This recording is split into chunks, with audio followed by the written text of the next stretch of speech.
My name is Malik Safdar Hayat. They say a detective's instinct is a gift, but I say it's a burden. It is the curse of seeing the lie beneath the truth, of hearing the scream in the silence. I've spent my life fighting the kind of crime that makes headlines: robberies, kidnappings, murder.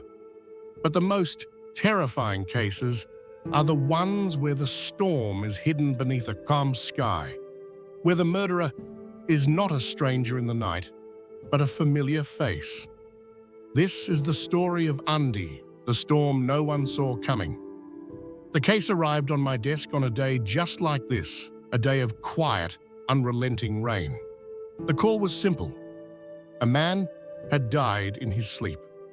The family said it was a heart attack, a tragic but natural end. The deceased was Yusuf Ali, a respected elderly gentleman. His wife, Salma, was a picture of serene grief. His son, Tariq, was a pillar of support for his mother. My team was ready to close the file as an accidental death. But a detective's job is to feel the air, and the air in that house was thick, with an unnatural stillness. I visited the family home. The house was a grand old fortress, but it felt cold, empty. Salma sat in the living room, surrounded by relatives, her eyes red with tears. Tariq was a model son, managing the affairs with quiet efficiency. As I watched them, I couldn't shake the feeling that their grief, while genuine on some level, felt rehearsed. I offered my condolences to Tariq, and he spoke of his father's passing as a release from suffering. And then I saw it. A quick, almost imperceptible exchange between Salma and Tariq. A single glance, a twitch of a smile from her that vanished in an instant. It wasn't love or sorrow. It was a flash of cold, calculating disdain. It was a storm cloud on a perfectly clear day. I felt a quiet alarm go off in my mind. The body showed no signs of struggle, no obvious cause of death, but the lack of evidence didn't mean there was no crime. It meant the criminal was clever. I decided to dig deeper, against the advice of my superiors. My decision to pursue the case was met with fierce resistance. "Inspector Hayat," my superior said, his voice laced with annoyance. "The man was old. It was a heart attack. You have no evidence, just a hunch. Stop this wild goose chase." But a detective's instinct is not something you ignore. I knew their grief was a performance. I began working in the shadows, speaking to old colleagues and acquaintances of Yusuf Ali. They all spoke of him with respect, but the whispers about his family began to emerge. A retired friend told me that in his later years, Yusuf Ali had become obsessed with a charitable trust.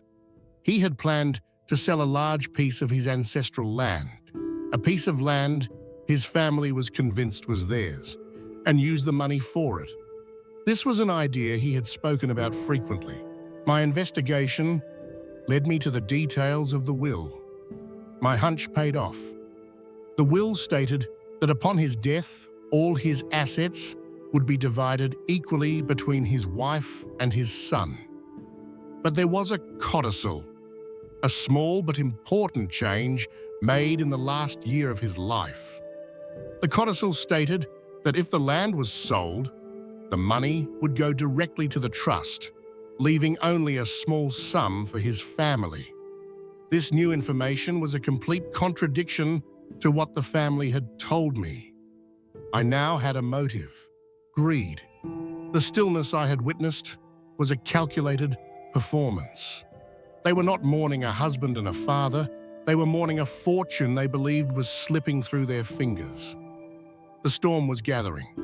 I knew the motive, but I didn't have the method. I needed to prove they killed him. I brought Salma and Tariq in for questioning, separately.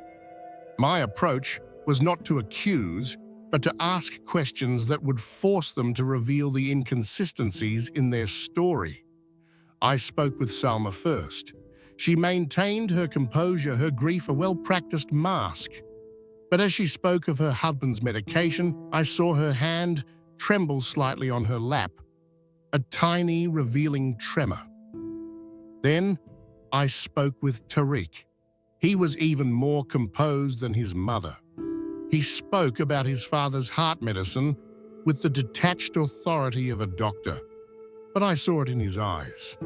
A glint of intellectual pride.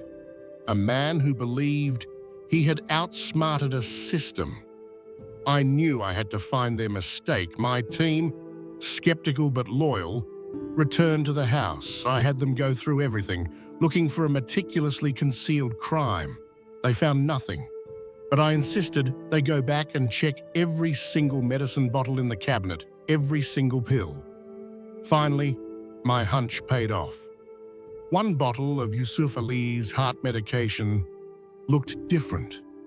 It was the same brand, the same label, but there was a faint, almost invisible scratch on the plastic cap, as if it had been opened and then forced shut again. It was a sign of a very specific kind of tampering. I knew I had my proof. I had a theory, and it was a horrifying one. I had the medical examiner run a test on Yusuf Ali's remains, looking for a very specific type of chemical compound, one that would act as a slow poison, mimicking the effects of a heart attack. After weeks of testing, the results were positive. They had been giving him the poison for months, right under the noses of everyone, slowly killing him. I called Salma and Tariq back to the station. I laid out all the evidence for them. The contradictory stories, the tampered medicine bottle, and the medical report. I watched as their perfect masks of grief and innocence began to crack.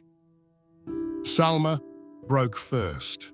Her quiet grief shattered, replaced by a cold fury. She confessed to it all.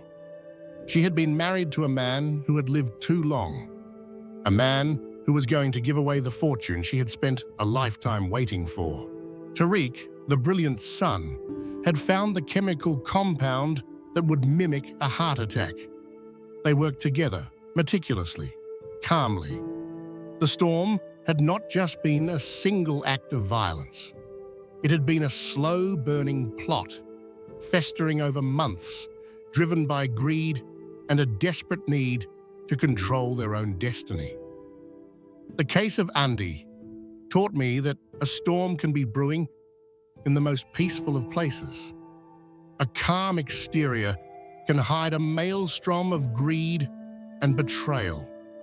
It is a terrifying reminder that the most dangerous criminals are not the ones who act out of rage, but the ones who act with cold, calculated precision.